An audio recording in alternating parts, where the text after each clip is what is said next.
आदाब, ख़ास मुलाकात में आप सभी का इस्तकबाल है। मैं हूं खुर्शीद रब्बानी। आज हमारे साथ हैं सद्भावना के सिपाही डॉक्टर शकील अहमद ख़ान। ये सद्भावना के सिपाही तो हैं ही, साथ ही जुझारू लीडर भी हैं, नेता भी हैं और कांग्रेस विधायक दल के नेता हैं बिहार में और बतौर मेंबर असेंबली अपनी जिम्मेदारी निभा रहे हैं। एक बेहतरीन लीडर के तौर पर उभर करके सामने आए हैं और जैसे मैंने कहा कि जुझारू हैं, तो निजी ज़िंदगी में भी और सियासत में भी जुझारूपन से आगे बढ़ रहे हैं। इस्तकबाल करते हैं इनका। आपका बहुत बहुत इस्तकबाल है शकील साहब, कैसे हैं आप? शुक्रिया आपका, मुनसिफ का जी बहुत शुक्रिया सर, आपने वक्त दिया ज़ाहिर तौर पर। और दिल्ली में आप हैं, क्या कहेंगे? बिहार में इस वक्त जो है सियासी सरगर्मियाँ वो तेज़ हो चुकी हैं और चूँकि असेंबली इंतखाबात होने हैं, पहला सवाल वही से मैं शुरू करता हूँ कि क्या कुछ तैयारियाँ हैं? डॉक्टर शकील अहमद ख़ान जो है वो किस तरीके से देख रहे हैं बिहार को? बड़ा अहम सूबा है वो इंडियन पॉलिटिक्स के लिए भी। बिल्कुल, देखिए, एक तो पहली बात यह है कि पूरे मुल्क हिंदुस्तान में बिहार की जो सियासत है वो एक अलग तरीके से देखी जाती है। बिल्कुल। दूसरी ये भी बात है, किसी सूबे में इस बार चुनाव नहीं है सिवाय बिहार के। सही। और हम लोगों ने इस बात को पार्लियामेंट इलेक्शन ख़त्म होने के बाद से ही महसूस किया, क्योंकि पार्लियामेंट के अंदर जो बिहार में हमको हस्ब ख़्वाह रिज़ल्ट आने चाहिए थे वो नहीं आए थे। उसकी वजूहत कई हो सकती हैं और हैं। हम लोगों ने महसूस किया और हमने ये महसूस किया कि बिहार में आखिर मामला क्या है कि कांग्रेस और गठबंधन जो हमारा है, महागठबंधन, वो उस मैचिंग पॉइंट को नहीं पहुंच पा रहा है। तब ये महसूस हुआ कि हम लोगों को जिन समूहों के साथ, क्योंकि वहाँ तो आप जानते हैं कि इस मुल्क में सामाजिक समूह है, पिछड़ा है, अति पिछड़ा है, दलित है, अपर कास्ट है, महिला वर्ग है, तो समूहों के बीच में हमारी क्या प्रेजेंस है, उसमें हम लोगों को लगा कि हम लोगों को समूहों के बीच में पहुँचना चाहिए। पीछे से अगर आप देखिएगा कि राहुल गांधी जी की पूरी यात्रा वो एक संवाद की यात्रा है, मिलना जुलना, बातचीत करना, दिक्कतों को समझना, आंसर करना। और वो रिफ्लेक्शन आपको देखिएगा कि पार्लियामेंट के अंदर भी, पार्लियामेंट के बाहर भी, जलसे में, जुलूसों में, पर्सनल मीटिंग्स में, या पार्टी की जो अपनी मीटिंग होती रही है। पिछले दिनों गुजरात में भी CWC हुई थी, तो ये सब रिफ्लेक्शन वहाँ आया और वो आहिस्ते आहिस्ते जो ऑब्जर्वेशन है राहुल गांधी जी के या कांग्रेस पार्टी की, कि हमको हिंदुस्तान के मुख्तलिफ ज़ातों में भी पहुंचना चाहिए जो कि सामाजिक तौर पे पिछड़ गए हैं, या फिर यूँ कहा जाए कि जो थोड़ा सा कांग्रेस से जिन्होंने दूरी बना ली पिछले 15-20 साल में। जी जी जी। लेकिन कांग्रेस ने उन साथियों को के साथ अप्रोच करना शुरू किया जिसकी सियासत उसने बहुत बढ़ चढ़ के नहीं किया था, और इसका इकरार राहुल गांधी जी ने खुद किया पटना में कि हमको, अगर आप टोटलिटी में देखेंगे तो जिसकी संख्या है उसकी भागीदारी कितनी है। सही। और ये इतनी बड़ी बात है कि भागीदारी और संख्या, तो उसका मैच नहीं था हमारे। अब वो आहिस्ते आहिस्ते वो मैचिंग हो रही है। तो आप ये देखिएगा कि बिहार की पॉलिटिक्स में हमने दलित लीडर लाया। पहले दलित लीडर थे, लेकिन अभी एक प्रोमिनेंट पोजीशन पे ला करके और उस ऑप्टिक्स पे हम लोगों ने काम शुरू किया।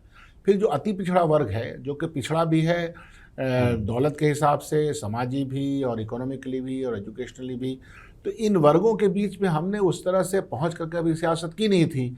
हम समझते थे कि हमारा जो पुराना अंदाज तकल्लुम है उनके साथ वैसे ही चल जाएगा। वो चला भी नहीं और चलना नहीं भी, और चलने का कोई मतलब नहीं था। तो इस बात के एक्सेप्टेंस के साथ हम लोग बिहार में जो तजुर्बे कर रहे हैं कि समाज के हर वर्ग के साथ उसको बराबरी की हिस्सेदारी की बात की जाए। तो कांग्रेस पार्टी के अंदर आप ये देखिएगा पूरे मुल्क में कि हिस्सेदारी और बराबरी, जिसकी जितनी संख्या है, पहले मैच नहीं करता था वो। सही। संख्या कम है लेकिन स्ट्रक्चर में बड़ा हिस्सा है। अब वो बात संख्या ज़्यादा है तो यहाँ पर कम है। हाँ, ये ज़्यादा है तो कम है। तो इसलिए इन सब चीज़ों का ख्याल रखते हुए हम लोगों ने बिहार में कई मीटिंग्स की हैं। अच्छा, कई प्रयोग भी किए हैं क्या मीटिंग्स के साथ साथ? हम देख रहे हैं कि बहुत सारे प्रयोग भी चल रहे हैं। प्रयोग तो यूं चल रहे हैं कि जो पार्टी का स्ट्रक्चर था, बॉडी स्ट्रक्चर में अगर देखिएगा, जिला सुदूर में तब्दीली करना, ब्लॉक में तब्दीली करना, उन समाज के बीच से सीधे राब्ता कायम करना। अभी जो दौरा था राहुल गांधी जी का बिहार में, वो दौरा था दलित नौजवान और पिछड़े नौजवान की जो पढ़ाई लिखाई है वो किस तरह से हैम्पर हुई है, किस तरह से उसको मजरूह किया गया है, कमज़ोर किया गया है। और ये जानबूझ करके मौजूदा सरकार ने और दिल्ली की सरकार ने किया है, क्योंकि उनको स्कॉलरशिप मिलता था, ख़त्म हो गए। हॉस्टल की व्यवस्था ख़त्म हो गई। SC ST को इस मुल्क में थोड़ी सी भी तरक्की के रास्ते अगर खुले थे तो रिजर्वेशन था। बिल्कुल सही। आपने पब्लिक सेक्टर के ज़रिए बनाए हुए जितने कुछ भी थे, फैक्ट्री हो या स्कूल या कॉलेज यूनिवर्सिटी हो या इंडस्ट्री हो, सबको आपने प्राइवेट हाथों में बेच दिया। तो रिजर्वेशन की पॉलिसी जहां लागू थी वो कमज़ोर हो गई। जैसे ये कमज़ोर होती है तो ये इतना बड़ा तबका जिसके पास मौरूसी तौर पर न ज़मीनें थी न जगह थी, वो अपने समाज में एक प्रताड़ित समाज था, उसके लिए थोड़ी सी खिड़की खुली थी, उसको भी आपने मजदूत कर दिया, बंद कर दिया। तो ये इतना बड़ा सवाल है, इसको लेकर के राहुल गांधी जी ने इस पर एम्फेसिस किया, हम लोगों ने भी एम्फेसिस किया, जिसकी ज़रूरत भी थी। तो आप देखिएगा कि ये जो दलित संवाद है, डायरेक्ट दलितों के साथ संवाद है, डायरेक्ट महिलाओं के साथ संवाद है। अभी भी राहुल गांधी जी अभी 5-6 दिन में फिर वहाँ पहुँचे, वापस जाएंगे। हाँ, 4 मीटिंग्स और कई सारी तो FIR भी हो चुकी है उनके वो तो ऊपर, होगी, ना? वो हम लोग सब शामिल थे। वो दरभंगा में चूंकि हम लोग ये चाह रहे थे कि दलित बिरादरी के जो स्टूडेंट्स हैं वो जहाँ रहते हैं उनकी क्या सूरत हाल है, आपने स्कॉलरशिप पता चलना चाहिए उसका। हाँ, उनका स्कॉलरशिप बंद कर दिया, और आप लीडर ऑफ अपोजिशन को किसी तबके से मिलने से रोकेंगे तो ये नामुमकिन है। डेमोक्रेसी में आप ये नहीं कर सकते, केस न जाने की जितने भी लग जाए।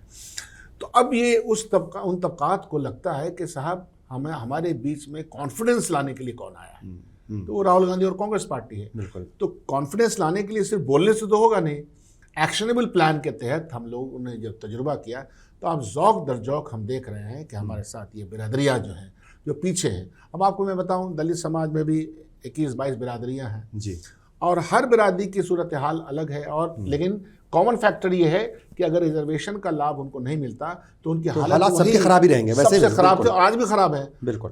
तो यह तो एक ज़रूरत के तहत भी कि हिंदुस्तान के सरमाया का, हिंदुस्तान की मुश्तरका दौलत उन तक पहुँचे। और फिर आपको दूसरी बात भी मैं कह रहा हूँ कि मुसलमानों को भी ये लगता है कि साहब हमारी जिम्मेदारी तो उनके प्रति भी है, सही, हम मजलूम हैं, वो भी मजलूम है।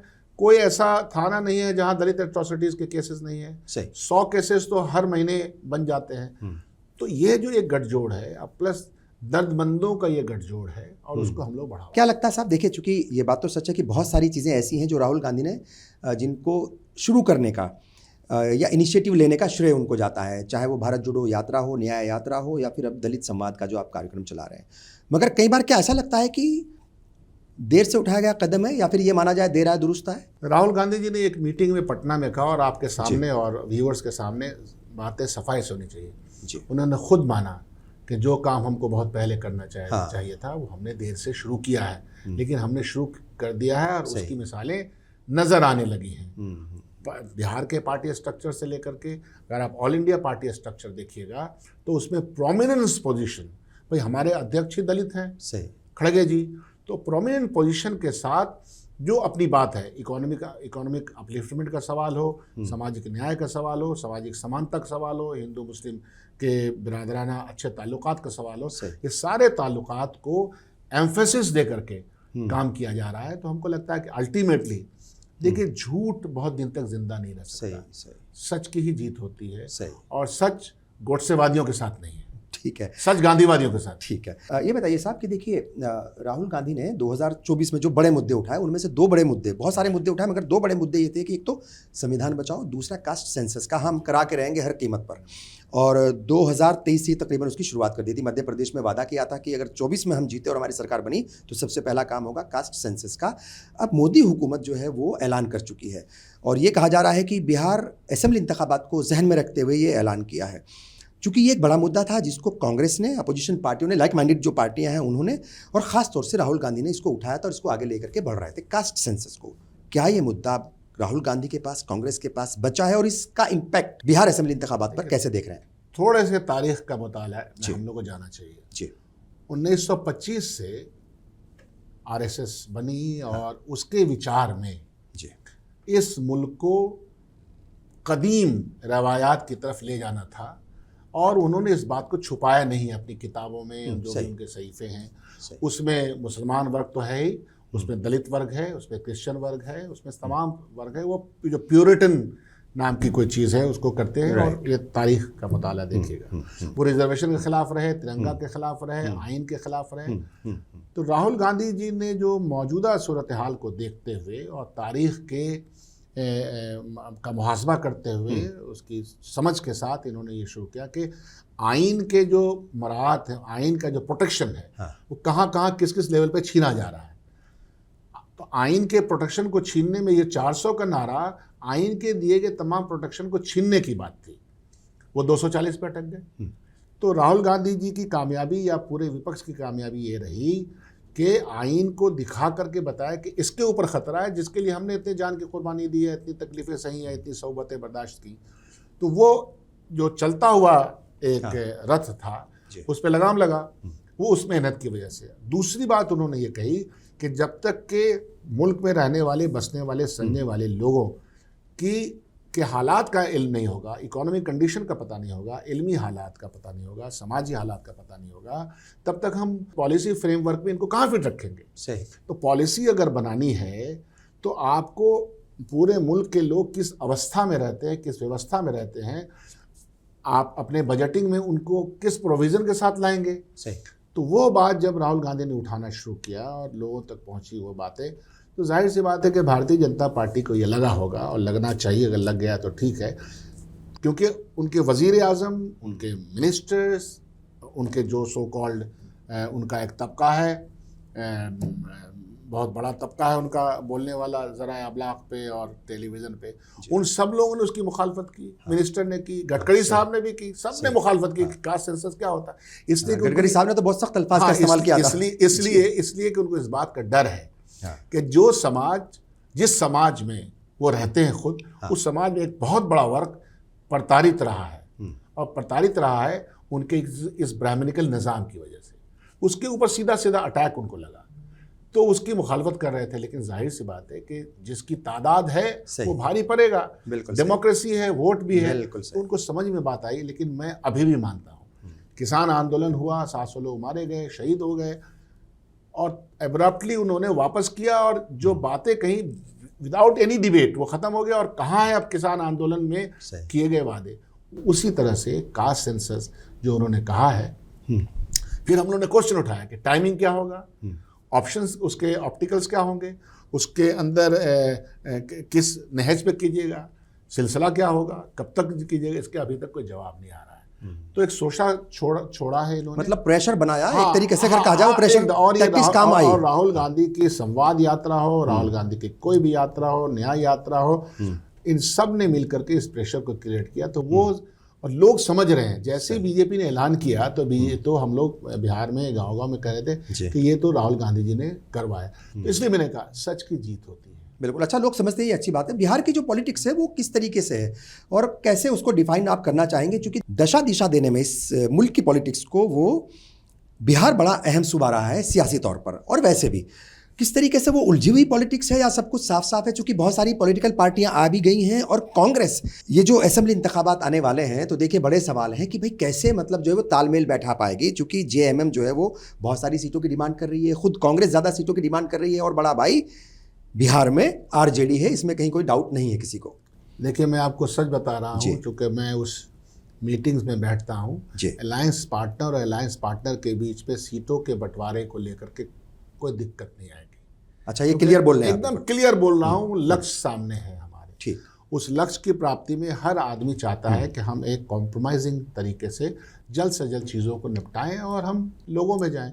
फिर उस सिलसिले में कई मीटिंग्स हुई, एक साथ मीटिंग हुई, और पहली बार तमाम ज़िले के हर पार्टी के अलायंस पार्टनर्स के उनके सदर को, अध्यक्षों को बुलाया गया और वहाँ बातचीत हुई।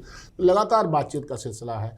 हर पार्टी के बीच के लोग, डिफरेंट जो कमेटी बनी है उसके हिस्सेदार बने। तो इस बार बहुत ही सीरियसली तरीके से हम लोग कर रहे हैं। लेकिन आपको एक और बात करें जी, बिहार ऐसी हिस्टोरिकल जगह है कि जहाँ बहुत सारे रिफॉर्म्स के मूवमेंट चले। बिल्कुल सही। तो भारतीय जनता पार्टी के लिए बिहार को जीत लेना और कम्युनलिज्म को सब्जेक्ट बना करके जीतना इतना आसान नहीं होगा। बिहार में सोशलिस्ट मूवमेंट, बिहार में लेफ्ट मूवमेंट, बिहार के कांग्रेस मूवमेंट, बिहार में कांग्रेस के शुरुआत के जो गवर्नेंस है, आप श्री बाबू के ज़माने से लेकर आते देखिएगा, तो उसने एक रिफॉर्म्स का प्रोसेस लिया। पहली बार बिहार में लैंड रिफॉर्म श्री बाबू के ज़माने में हुआ। तो चीज़ें उस तरह से आसान नहीं है कि भारतीय जनता पार्टी के जो अपने नज़रियात हैं, उसी के बिना पर आ जाएगा। भारतीय बात करें बहुत आसान नहीं है, आसान लेकिन नहीं है। इंडिया ब्लॉक के लिए कैसे इसको देख रहे हैं? चूंकि 2024 के जो आप इंतखाबात थे, जो उसके रिजल्ट्स थे, उससे एक ताकत मिली इंडिया ब्लॉक को, अपोजिशन पार्टियों को, कि नहीं कुछ उम्मीद की किरण नजर आई कि नहीं ये मुल्क की जो आवाम है ये फैसला ठीक कर सकती है। ठीक है, थोड़ी बहुत ही चूक रही हुई होगी आप लोगों से, एक अलग बात है, मगर उसके बाद जो रिजल्ट्स आए असेंबली इंतखाबात के, चाहे वो हरियाणा के हों चाहे महाराष्ट्र के हों, वो बहुत ही निराशाजनक थे अपोजिशन पार्टियों के लिए, खासतौर से इंडिया ब्लॉक के लिए। ऐसे में ये भी एक सूबा है, यहाँ पर भी असेंबली इंतखाबात होने हैं, तो कैसे उन रिजल्ट्स को और बिहार को आप देख रहे हैं? कहीं मायूसी नहीं होती? मतलब आपको डर नहीं लगता कि जैसे वो सारे सूबे जीतते आ रहे हैं, ये भी जो है उन्हीं के पास रह जाएगा? हार और जीत के ताल्लुक से कई बार खुशी होती, कई बार मायूसी होती है जी। लेकिन मैं आपको यह भी बताता चलूँ कि हर सूबे की अपनी अलग कहानी भी है, और भारतीय जनता पार्टी को जीतने की उनकी अपनी नई कहानी है। जी। आज तक वो जवाब नहीं दे पाए कि महाराष्ट्र में 4 महीने के अंदर लाखों लाख वोटर्स लिस्ट में कैसे जुड़ गए। इनका आज तक पब्लिक में कोई जवाब नहीं है कि क्या वजह हो जाता है कि पार्लियामेंट के चुनाव में आपके पास नंबर ऑफ वोटर्स कम होते हैं और ज़्यादा हो जाते हैं। तो एक बेईमानी का, चूँकि बेईमान पार्टी है, वैचारिक तौर पर बेईमान है, वैचारिक तौर पर शून्य पार्टी है, तो जाहिर सी बात है कि उनको इस बेईमानी का फ़ायदा मिलता है और एक जारहाना अमल से वो अपना फ़ायदा लेते हैं।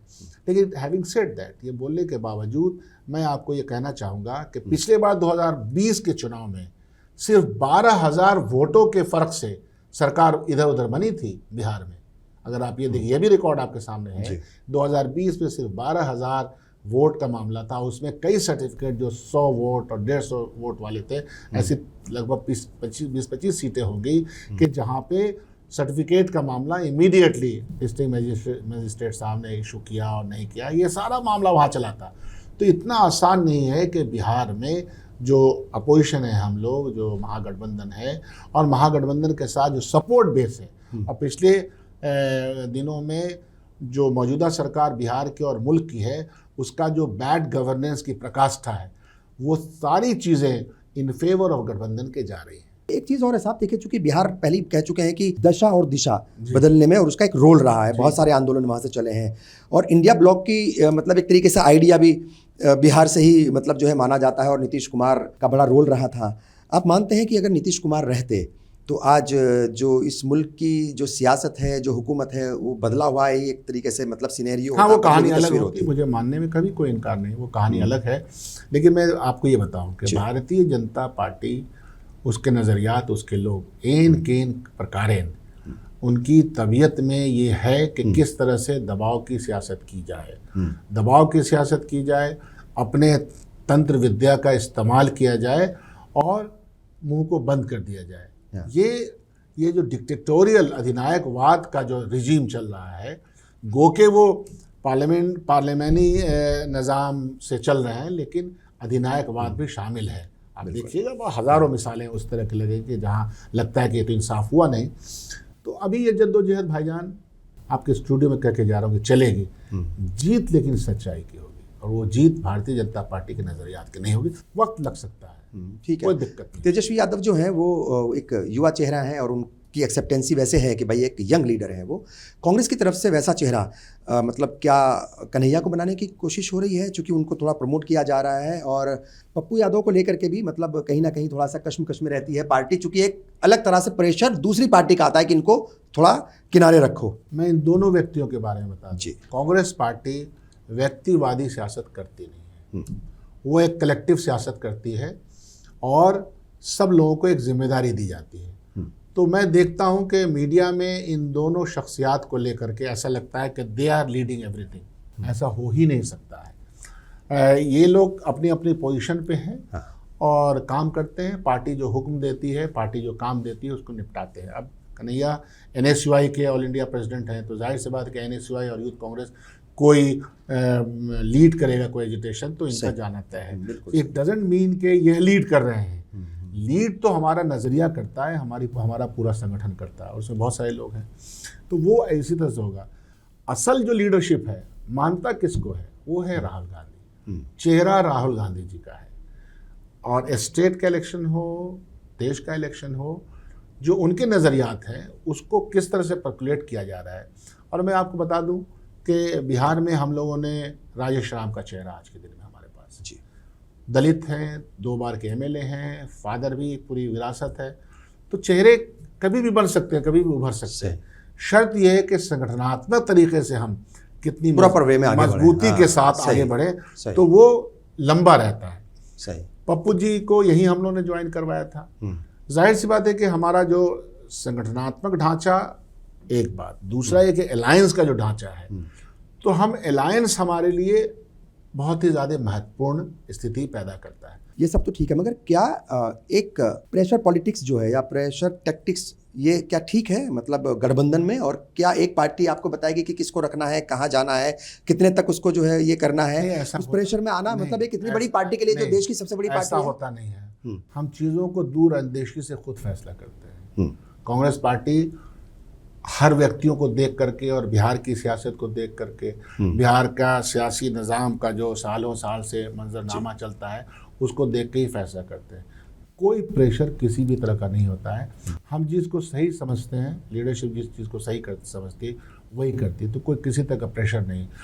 हमारे पास प्रेशर अगर ये है तो हमारे नज़रिया का प्रेशर है। मेरे नज़रिए के मुताबिक भारतीय जनता पार्टी का जो नज़रिया है वो परास्त हो, ये हमारा नज़रिया अव्वलीन होता है, और उस पर जिन जिन का साथ लेना होता हम लेते हैं। बिहार और उत्तर प्रदेश अभी भी मेरा ख्याल के 25-30 साल तो हो गए हैं, शायद ज़्यादा ही हो गए हैं, अभी भी छोटे भाई की भूमिका में है कांग्रेस। क्या उम्मीद है? पहला सवाल ये। दूसरा इसी से जुड़ा हुआ ये है कि इन दोनों सूबों के अंदर, बाकी दूसरे सूबों के अंदर भी ये जो कम्युनलिज्म है ये मतलब एक तरीके से बढ़ता ही जा रहा है, बढ़ता ही जा रहा है, बढ़ता ही जा रहा है। क्या कुछ रास्ते आपको लगता है निकलने के? चूँकि शिकायतें तो अपनी जगह हैं, वो हैं, इसके रास्ते हैं जी। और रास्ता ये है कि communalism as a subject, Bharatiya Janata party के नज़रिए में कम्युनलिज्म एक सब्जेक्ट है कि हमको मारकाट की स्थिति बना करके और झूठ का पहाड़ खड़ा करके एक कम्युनिटी को टारगेट करना है। ये जर्मनी में भी हुआ था, यहूदियों के ख़िलाफ़ जर्मनी में हुआ और उसमें न जाने कितने लोग मौत के घाट उतार दिए गए।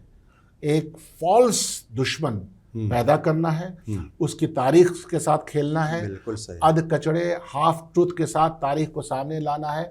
चूँकि तंत्र आपके सामने है तो आपकी तकरीरें, आपके जुमले, आपकी बातचीत टॉप टू बॉटम जो भारतीय जनता पार्टी के लोग हैं उनकी ये कोशिश है। अब इसमें दो है कि इंसाफ पे मबनी कैसे सरकार चले और इंसाफ पे मबनी जितने भी हमारी अदालतें हैं वो इंसाफ पे मबनी हमें उसका फैसला दे। तीसरी बात यह है कि जो लोग भी प्रताड़ित हैं, भारतीय जनता पार्टी से प्रताड़ित होने वाले, जुल्म को सहने वाले दलित वर्ग के लोग हैं, अति पिछड़ा के लोग हैं और मुसलमान वर्ग बहुत बड़ा वर्ग है, यह एक बहुत बड़ा वोटर तबका भी है। तो आप भारतीय जनता पार्टी के जाल बट्टे में क्यों पड़ते हो? आप भी सताए जा रहे हो, नौकरियां आपकी भी ख़त्म हो चुकी हैं और हमें तो जुल्म का शिकार होना ही पड़ रहा है। तो ऐसे में मिलना ही पड़ेगा, मिलने के अलावा कोई और रास्ता नहीं है और अपने गिरबान में झांकना पड़ेगा कि हमने कहाँ पे गलतियाँ की, ठीक है। ये चूँकि आप जो है सद्भावना के सिपाही रहे हैं और मेरा ख्याल के 20 साल पहले तक लगातार आप पूरे देश में घूमे हैं, सुनील दत्त साहब भी थे, बहुत लोग थे उसमें, आप भी थे उसमें जी। तो देखिए क्या है, सद्भावना की ज़रूरत इस वक्त और ज़्यादा है और हम देख रहे हैं कि ऑपरेशन सिंदूर के बाद भी जबकि पूरा मुल्क एक खड़ा हुआ था, एक आवाज़ में दुश्मन देश के खिलाफ बोल रहा था, एक आवाज़ में आतंकवाद के खिलाफ बोल रहा था, मगर फिर भी देश के अंदर कुछ लोग ऐसे थे जो मुसलमानों को टारगेट कर रहे थे, जो मुसलमानों की दाढ़ी टोपी देख करके उन्हें मार रहे थे। ये सच्चाई है, विजुअल्स भी आए हैं और ये मतलब ऐसी तस्वीरें भी आई हैं सामने। तो फिर दुख होता है कि ये हम जा कहाँ रहे हैं। तो आज सद्भावना के सिपाहियों की बल्कि बहुत ज़्यादा ज़रूरत है। डॉक्टर शकील साहब किस तरीके से देखते हैं कि कैसे एक नई मुहिम चलाने की ज़रूरत है इस जानिब? मैं समझता हूँ कि इस मुल्क की सालमियत का राज एक दूसरे के साथ बंधुत्व के साथ मिल के रहने का है। सदियों से हमारी आदतें, हमारे फ़िक्र, हमारे तहज़ीब, हमारी तमद्दुन सब मिली जुली बन चुकी। अब उसको अलग नहीं किया जा सकता। ये मुश्तरका अलामतें हैं और मौलाना आज़ाद को पढ़ना चाहिए, बार बार पढ़ना चाहिए, मुसलमानों को पढ़ना चाहिए कि मौलाना आज़ाद ने कहा कि 1000 साल की इस मुश्तरका तहज़ीब में न जाने कितनी चीज़ें आपस में मिल गई हैं। हमारे आदात व सकनात, तहज़ीब अलामात, हमारे खाने पीने का अंदाज़। 800 साल पहले तो बिरयानी का कोई तस्वुर नहीं था, हर रोज बिरयानी खा रहे हैं भाई हम लोग। सही। तो ये जो विदेशी मामला है, देसी और विदेशी, भारतीय जनता पार्टी में सवाल करता हूँ कि अगर विदेशी बात करोगे तो फुल पैंट शर्ट क्यों पहनते हो यार? 300 साल पहले तो ये था नहीं, ये तो अंग्रेजों का लिबास था। तो एक आडंबर खड़ा करके भारतीय जनता पार्टी झूठ का पहाड़ खड़ा करना चाहती है। लड़ाई यही है कि ये मुल्क बहुत ही लिबरल मुल्क रहा है, ये मुल्क सद्भावना वसुधैव कुटुंबकम की कहते भी हैं, आधारशिला कहते हैं। हाँ। आधारशिला तो 3000 साल पहले किसी समाज में कोई लफ्ज तब बनता है जब ये चीजें वहां मौजूद अमल में आ रही होंगी। तो भारतीय जनता पार्टी को इस मुल्क की सालिमियत से, इस मुल्क की इस तहजीबी विरासत से कोई लेना देना नहीं है। सत्ता हासिल हो और उसमें हम भ्रष्टाचार करें, खुद को ये करें और चंद लोगों की दुनिया ये बन के हो जाए, जिसका हम देख रहे हैं हर रोज किस तरह से 2-4 इंडस्ट्रियल हाउसेस हो रहे हैं। बिल्कुल। ज़रूरत इस बात की है कि हिंदू और मुसलमान जो लोग भी इस मुल्क में बेहतरीन ज़िंदगी गुजारना चाहते हैं, खुशगवार, और इस मुल्क को बेहतरीन बनाना चाहते हैं, और बनाया है लोगों ने, सही, खुशगवार ज़िंदगी गुजारना चाहते हैं, तो उनको अपना वक्त लगाना पड़ेगा, उनको वक्त देना पड़ेगा, और जो गलत है उसको गलत बोलना ही पड़ेगा। मुसलमानों के अंदर भी बहुत सारे रिफॉर्म्स चलाने की आवश्यकता है, हिंदू भाइयों के साथ भी मिलकर के ये बात कहने की ज़रूरत है। और बुनियादी जो सवाल है, रोटी रोजी का जो मसला है, बिहार से पलायन का बहुत बड़ा मसला, 3 करोड़ आबादी बिहार से हिंदुस्तान के मुख्तलिफ जगह पे फैल गई है, ये एक बहुत बड़ा सब्जेक्ट है। रोजगार के मामले में हिंदुस्तान इंडेक्स के तौर पे कहाँ पहुँचा हुआ आप तस्वुर नहीं कर सकते हैं। हमारा जो डॉलर और रुपये का ताल्लुक है वो कितना पीछे हो गया। तो यह जो बुनियादी सवाल है जिससे कि ज़िंदगी आसान होती है, बेहतर होती है, और हमारे पेट में खाना आता है, हमारे घरों में नौकरियां आती हैं, ये सब चीज़ों पे फिर से बार बार करने काम करने की ज़रूरत है। भारतीय जनता पार्टी का जो ये पूरा छद्म है, उनका ये छद्म राष्ट्रवाद का जो नारा है, इसका कोई वजूद नहीं है। मिल के काम करने की ज़रूरत है। ये बताइए, मुसलमानों के बहुत सारे इश्यूज़ हैं और वो कई बार वक्त में उनको उलझाया गया है। क्या तौर तरीके हो सकते हैं जो मुसलमान उलझा हुआ बहुत है और फिर चूंकि किसी एक पर्टिकुलर इशू पे वो उलझ गया या उसमें उलझ करके रह गया, तो फिर दूसरे तरक्याती जो काम है उसमें वो उसका मतलब फोकस हट जाता है। क्या तौर तरीके हो सकते हैं और क्या कुछ जो है मुसलमानों के लिए आपके कुछ सजेशंस भी होंगे? खुर्शीद भाई, मैंने खुद अपने इलाके में इस काम पे काफ़ी गौर किया और काम करता हूँ, और बड़े उसके मस्बत नताए सामने आए हैं। मुसलमान जानता है कि उसको उलझाया जा रहा है। जब जिस चीज़ को आप जानते हैं कि किस में उलझाया जा रहा है, तो उसमें उलझने की ज़रूरत क्या है? हम जानते हैं कि मौक़िफ़ हमारे ख़िलाफ़ किनका है। अब अगर हम उसमें उलझेंगे, उसमें बहस करेंगे, तो उसका फ़ायदा नहीं। भारतीय जनता पार्टी तो ये चाहती है कि मुसलमान हिंद, मुसलमान सूबे के, बिहार हो, उत्तर प्रदेश हो, कहीं के भी, वो सड़क पे निकल आएँ। उन्होंने जो ऑप्शन आपके सामने रखा है या जिस तरह का शगुफ़ा छोड़ा है, अगर आपने यह बंद कर दिया, एहतजाज को बंद करने की मैं बात नहीं कह रहा हूँ, एहतजाज तो होना ही चाहिए, लेकिन एहतजाज में शामिल लोग कौन कौन हैं, इसमें अगर शमूलियत आप उन तबकों को करते हैं जिसको आप हिंदू तबका कहते हैं, जो लिबरल तबका है, जो दलित तबका, अगर आप उनको साथ लेकर के और उनको ये बताते हैं, आपको मेहनत करनी पड़ेगी कि जो हमारे साथ हो रहा है वो कल को तुम्हारे साथ होगा। CA/NRC में वही हुआ कि कल को, अब आज दलित वर्ग के पास कागजात हैं क्या? वो तो ज़मीन पर बसे हुए लोग हैं, सड़क किनारे बसे हुए लोग, पास कौन से कागजात हैं? तो ये बताना पड़ेगा। हम लोग CA/NRC के ज़माने में ये हम लोगों ने बिहार में हर जगह बताया था कि जो मामला भारतीय जनता पार्टी हमारे लिए पैदा कर रही है, अल्टीमेटली तुम्हारे लिए भी नासूर हैं। तो ये बताना और मेहनत करने की ज़रूरत है। हम अपने इलाके में देखते हैं कि जो गवर्नमेंट के स्कीम है या अदरवाइज़ है, जो रिश्ते नाते हैं, इसको बढ़ाना पड़ेगा। हमारा जो समाजी मेल जोल है वो किन के साथ है? हम तो उनके साथ चले जाते हैं जो हमारे खिलाफ चंदा दे करके हमारे खिलाफ मजमा लगवा रहे हैं। हम उनके साथ हैं ही नहीं जो मजलूम हैं। हमारा मजहब तो कौन है मुसलमानों का रियल पॉलिटिकल अलाई कौन है? दलित के अलावा और कोई हो ही नहीं सकता। दलित और वो जो समझदार लोग हैं, जो ये समझते हैं कि नहीं, इस मुल्क की सालमियत में सेकुलरिज्म एक सिर्फ एजेंडा नहीं है, वो हमारे वक्त की और हालात की, मुल्क की ज़रूरत है। दलित सदियों से सताया हुआ मजलूम है, तो हम तो इस्लाम के पैरोकार हैं, मुसलमान हैं, तो हमारी तो जिम्मेदारी, अखलाकी जिम्मेदारी, मजहबी फ्रेज़ा बनता है कि जिसके ऊपर जुल्म होता है उसके साथ खड़े हो जाएं और कहें हुकूमत वक्त से कि हम ये बर्दाश्त नहीं करेंगे। कर रहे हैं मुसलमान ऐसा? ऐसा बहुत कम कर रहे हैं। मैं तो यही कहता हूँ, और ये अगर वो करना शुरू करेंगे तो उसका फ़ायदा होगा। आप ये बताइए कि हमारे मुसलमानों का कोई मजमा, बड़ा मजमा, चाहे वो रिलीजियस मजमा हो, चाहे वो सोशल मजमा हो, दलितों के ऊपर, दलित लड़कियों के ऊपर, दलितों के ऊपर जिस तरह के अत्याचार हुए, क्या कभी हम उसके गम को बांटने के लिए गए हैं? आपके दर्द का रिश्ता क्या है? दर्द का रिश्ता अगर हम मजलूमीन के साथ, चाहे वो किसी भी तबके का, और हिंदू समाज में सबसे पिछड़ा जो तबका है वो दलितों का है, तो उसके साथ हमको रिश्ता बनाना है, सिर्फ समाजी मामले में नहीं, बल्कि हमको लगना चाहिए मेरा रिलीजियस फ़र्ज़ है, और लोगों ने किया है, उसकी बुनियाद पर रिश्ते इस्तवार हुए हैं। बिहार में कई जगह पे ऐसे एट्रोसिटीज़ है, कई जगह मैं जब गया तो लोगों को यकीन नहीं हुआ, कह रहे अच्छा आप, तो आपको ये चॉइस तो करनी पड़ेगी, आपकी ये समझ होनी चाहिए। फिर एक और अपील आपके माध्यम से कर देता हूँ, दो तबका जी, एक पढ़ा लिखा तबका मुसलमानों का और दूसरा रिसोर्सफुल तबका। ये दोनों तबका इस बात को महसूस तो करता है कि जो हो रहा है गलत हो रहा है, लेकिन वो घरों में बंद है। पढ़ा लिखा तालीम याफ्ता तबका और रिसोर्सफुल तबका आगे निकले, काम करे, रिफॉर्म से काम करे, तालीम गाहें कायम करे, और साथ साथ वो लोगों को तैयार करे कि हमारी प्रायोरिटी किसके साथ जाने की है। बिल्कुल ठीक है।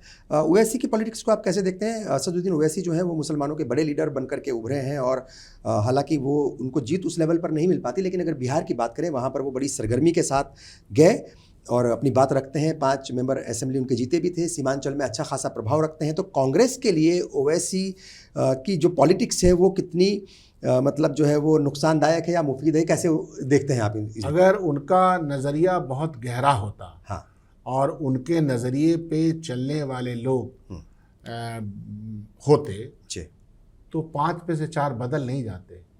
नज़रिया तो वो गाढ़ा होता है, वो दिल में बैठ जाता है, जिस नज़रिए में लेके नहीं साहब हम इनके साथ ही रहेंगे क्योंकि ये सच्ची बात कह रहे हैं। देखिए पॉलिटिक्स में भी किसी टेक्स्ट का ही कॉन्टेक्स्ट होता है। मंजरनामा अगर आपके सामने है, आज ये मंजरनामा ये है कि भारतीय जनता पार्टी का जो मामला है, जो उसके नज़रियात हैं, वो चारों तरफ जिस तरह से वो लोग फैला रहे हैं, कोशिश कर रहे हैं, ऐसे में आप अपनी कोई नई दुकान नहीं खोल सकते। ऐसे में आपको ये बात कहनी पड़ेगी कि हम जिस समय में हैं उस समय में इसकी कोई ज़रूरत नहीं। गो के हो सकता है कि आप बहुत सारी अच्छी बात कह रहे हो, लेकिन अच्छी बात कहने वाले और भी लोग तो हैं, उनके साथ शामिल होइए, उनकी बातों को मदद कीजिए। आप एक लाइन से ही सबको चाह रहे हैं कि ख़त्म हो जाए, वैसा नहीं हो सकता। आपको लगता है कि क्या ऐसा नहीं हो सकता? क्या ओवैसी साहब को प्रोजेक्ट किया जाता है या प्रोजेक्शन उनका ज़्यादा है मीडिया के जरिए? नहीं, देखिए चूंकि लीडर तो आपने कहा कि आवाज़ें तो और भी हैं, आपने कहा। देखिए ओवैसी साहब पढ़े लिखे आदमी हैं, तो ऐसा नहीं है कि हर पढ़ा लिखा समझदार भी होता है, ऐसा होता नहीं है। भारतीय जनता पार्टी में बहुत पढ़े लिखे लोग हैं, एक बड़ी बड़ी तालीमी गाहों में हैं, तो उनका विचार किस तरह से प्रस्तुत होता है। तो पढ़ा लिखा होना और समझदार होना, इसमें बड़ा फ़र्क है। तो समझदार होना चाहिए। मतलब अगर कांग्रेस को नुकसान पहुंचा रहे हैं तो आप कह रहे हैं वो समझदार नहीं है? वो समझदार नहीं है, मैं आपके सामने कह रहा हूँ, मैं बड़ी इज्जत करता हूँ। समझदारी नहीं है उनको ये समझ में आना पड़ेगा कि हम किस दौर से गुजर रहे हैं, हम किस दौर से गुजरते हुए आगे बढ़ रहे हैं। डेमोक्रेसी को किस तरह से उसका गला घोटा गया है, किस तरह स्टाइफल किया गया है, किस तरह से हमारे डेमोक्रेटिक इस पे हमले हैं। आप आवाज़ उठाइए, ज़रूर वो आवाज़ उठाना चाहिए, बुलंद आवाज़ उठाइए, लेकिन अल्टीमेटली डेमोक्रेसी में क्या है कि तादाद इम्पॉर्टेंट है। आपके मंशूर और आपके नज़रिए से नंबर ऑफ पार्लियामेंटेरियन बढ़ जाएं, और उसी तरह दूसरे नज़रिए जो हिंदुत्ववादी नज़रिया है उसके लिहाज से अगर मेंबर ऑफ पार्लियामेंट आपसे 20 गुना बढ़ जाएं, तो पार्लियामेंट में जब कानून पास होगा तो क्या होगा? आप चीखते रहें, कोई फर्क नहीं पड़ता। ये जो वक्फ का कानून आया, इसमें तमाम अपोजिशन के लोग शामिल हुए, जिसमें आप कह सकते हैं कि सबके सरबराह तो हिंदू ही थे। सही। तो क्या उन्होंने कोई कमज़ोर आवाज़ में अपनी बात उठाई है? राहुल गांधी ने कोई कमज़ोर आवाज़ में बात उठाई है? टीएमसी हो या तमिलनाडु की पार्टी हो, डीएमके हो, क्या उसने कोई कमज़ोर आवाज़ में बात उठाई? यह जो ऑप्शंस है आपके पास, इस ऑप्शन का सहारा लिए बिना आप अपनी दुकान चलाना चाहते हैं, उसका कोई फ़ायदा नहीं होगा। लोग आएंगे, ग्राहक, फिर चले जाएंगे, उसी तरह से जैसे कि किशनगंज में आए और फिर चले गए। नज़रिया अगर आपका ठोस है तो कोई जाएगा नहीं। नहीं, लेकिन इंडिया गठबंधन में क्यों शामिल नहीं किया जाता फिर उनको, चूंकि उनकी भी एक फॉलोअर्स है। जाने का सवाल नहीं है, सवाल यह है कि अच्छा। इनफरादी शख्सियत को हावी करना कुछ लोगों की ख्वाहिश होती है, कुछ लोगों की ख्वाहिश होती है कि इनफरादी शख्सियत के साथ इज्तमाइयत में उसको जम कर देना। ये फ़र्क है, मैं आपको बता रहा हूँ। आप कह रहे हैं कि वैसी इनफरादी पॉलिटिक्स को, या फिर वहाँ पर इनफरादियत ज़्यादा हावी है? हाँ, इनफरादियत को आपका मन तो करता है कि इनफरादियत हावी हो जाए, लेकिन जिस कॉन्टेक्स्ट में आप सियासत कर रहे हैं उसमें इज्तमाइयत में ही जम कर जाना वो ज़रूरी होता है, वो कर नहीं पाते हैं। ठीक है। इंडिया ब्लॉक का क्या कुछ जो है नेशनल लेवल पर आप जो है वो मुस्तकबिल देख रहे हैं, और क्या लगता है कि एकजुट है? हालांकि दिखी एकजुटता तो दिखी, जैसे वक्फ बिल के खिलाफ जो वोट हुआ पार्लियामेंट के अंदर दिखा है ऐवान में वो तो, मगर सच्चाई में क्या है? राज्यों के मामले में, सूबे के मामले में अगर आप देखिएगा, सूबे में मुख्तलिफ पार्टियां हैं। जब आज़ादी मिली थी उसके बाद से पार्टियां कम थी, लेकिन अब बहुत पार्टियां हैं। उन पार्टियों का एक अपना अपना अंदाज है। वो कुछ पार्टियां ज़ात की बुनियाद पे है, ज़बान की बुनियाद पे है, रीजन की बुनियाद पे है, ये सब होंगे और वो सब वजह है, उसमें डेमोक्रेटिक स्पेस दिया जाता है, हमारा आइन देता है। लेकिन अल्टीमेटली नेशनल पॉलिटिक्स में कौन सा अमल काम आएगा उसकी समझ तो है इंडिया गठबंधन के लोगों में। सूबे में वो तकलीफ कभी कभी लगती है कि सूबे में अलग अलग तरीके से चल रहे हैं। लेफ़्ट पार्टी है, लेफ़्ट पार्टी 2 सूबों में कांग्रेस से अलग लड़ती है, लेकिन जब नेशनल सवाल आता तो एक साथ होती। तो ये इंडिया जिस तरह का एक multi ferrous, multi cultural, multi lingual state है, नेशन है, उसमें ये सब चीज़ें होती रहेंगी, तो उससे कोई घबराने की बात नहीं है।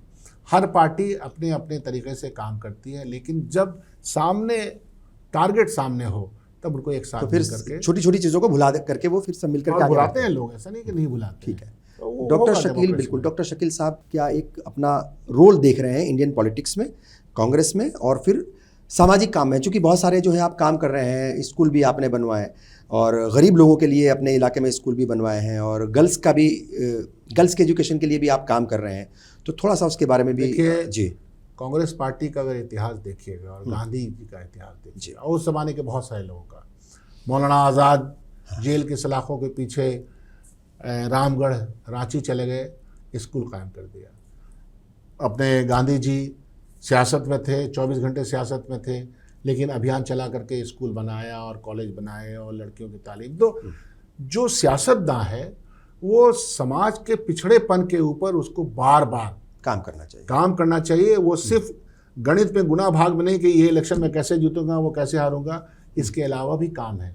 ये काम, माफ़ कीजिएगा, सबने छोड़ रखा है। मेरी कोशिश ये रहती है कि मैं सियासत के गुना भाग को भी जानूं, सियासत की चाल को समझूं, कहाँ जा रहे हैं, नेशनल पॉलिटिक्स में क्या रोल हमारा होना चाहिए एज ए पार्टी और एज ए इंडिविजुअल। तो सामाजिक काम को नहीं छोड़ना चाहिए। तकलीफ़ है कि बहुत सारे लोगों ने सामाजिक काम छोड़ दिया। सामाजिक काम अगर लोग करने लगेंगे, जो सेकुलर अलायंस के भी लोग हैं, जो मैंने कहा कि रिसोर्सफुल आदमी, मैं रिसोर्सफुल आदमी खुद को मानता हूँ। आज हमको ताकत, तो आपकी जिम्मेदारी है, तो हमारी जिम्मेदारी है। रिसोर्सफुल हूँ, समझदार हूँ, तो मेरी जिम्मेदारी सियासत के साथ साथ समाजी मामले भी कैसे हमारा अमल दखल हो, ये होना ही चाहिए।